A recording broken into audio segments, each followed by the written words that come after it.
আসসালামু আলাইকুম, সবাই কেমন আছেন? আলহামদুলিল্লাহ আমরা দুই ভাই ভালো আছি।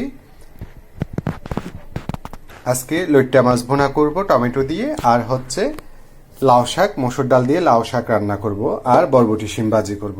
তো দেখতে থাকুন, আমি বাকি কাজগুলো করিনি। এদিকে পেঁয়াজ, রসুন, কাঁচামরিচ কেটে নিছি, আর হচ্ছে মসুর ডালগুলো ভিজানো ধুয়ে নিছি, আর হচ্ছে টমেটো কেটে নিছি।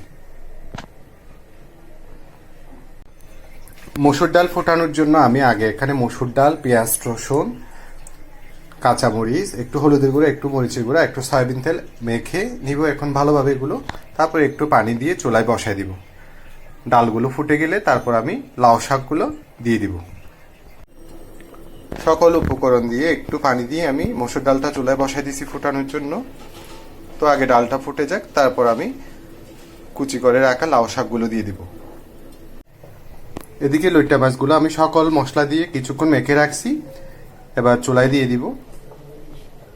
মাশাআল্লাহ আমার ডাল ফুটে আসছে, আর একটু হয়ে গেলে তারপর আমি লাউ শাকগুলো দিয়ে দিব। তো আমার মসুর ডাল একদম ফুটে গেল, এবার আমি কুচি করে রাখা লাউ শাকগুলো দিয়ে দিচ্ছি। মাশাআল্লাহ মাশাআল্লাহ শাকগুলো দিয়ে দিছি, এবার হয়ে যাক, তারপর আমি বাগার দিয়ে দিব। এদিকে আমি বাগার দেওয়ার জন্য কড়াইতে রসুন আর শুকনো লঙ্কা দিয়ে দিছি কয়েকটা। আর এদিকে আমার শাক দেখুন, মাশাআল্লাহ খুব সুন্দর ফ্লেভার আসতেছে। কেনা শাক না, এগুলো আমার অফিসে বাগান থেকে তুলে আনা শাক।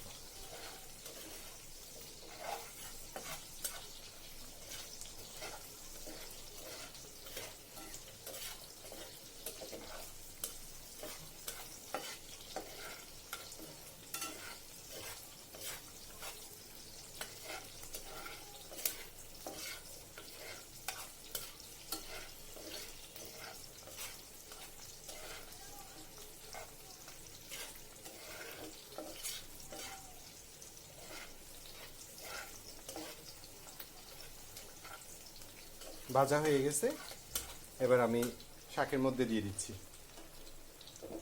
মাশাআল্লাহ, বিসমিল্লাহ।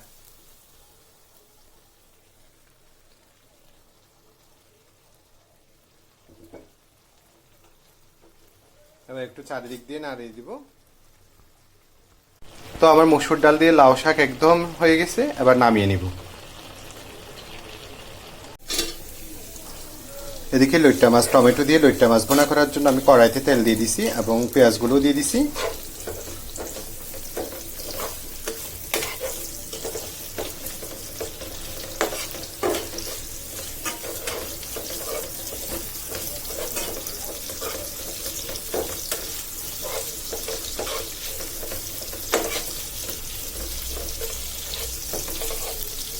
পেঁয়াজ ভাজা হয়ে গেল, এবার আমি মশলা মেখে রাখা লইট্টা মাছগুলো দিয়ে দিচ্ছি। বিসমিল্লাহ।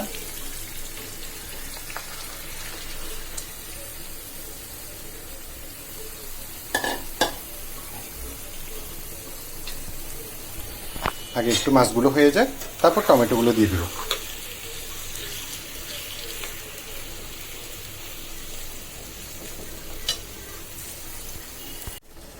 টমেটোগুলোও দিয়ে দিলাম, এবার ডাকনা দিয়ে দিব।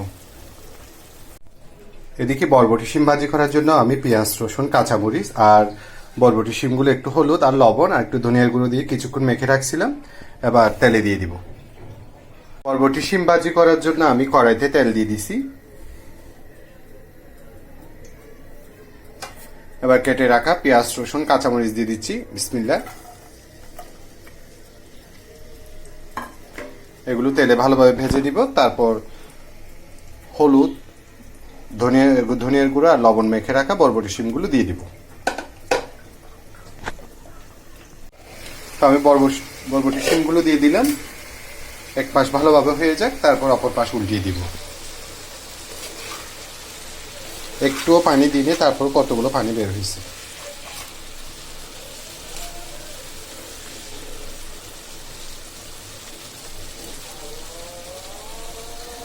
এশারের আজান দিচ্ছে এদিকে। মাশাআল্লাহ আমার বরবটি শিম ভাজি একদম রেডি। এবার ধনিয়া পাতা দিয়ে নামিয়ে ফেলবো। তো আমার আজকে রান্না একদম রেডি, মাশাল্লাহ বলবেন।